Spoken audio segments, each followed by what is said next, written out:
I'm Drew Nenow, winemaker here at ONX Wines in Tin City. And from everybody here at ONX Wines, we want to say happy harvest.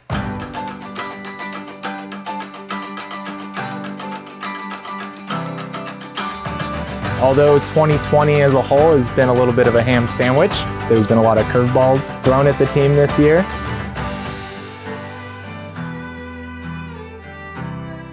But we as a crew have taken on the responsibility of creating a vintage that brings nothing but positive energy and positive experience and joy to everybody that experiences the wines from the vintage.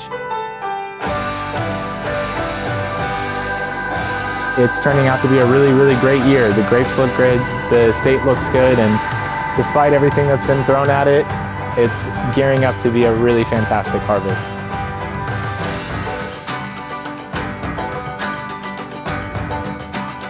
So from every single one of us here at ONX, we want to say thank you for joining us for the ride thus far, and we hope you'll stick around to see what's to come.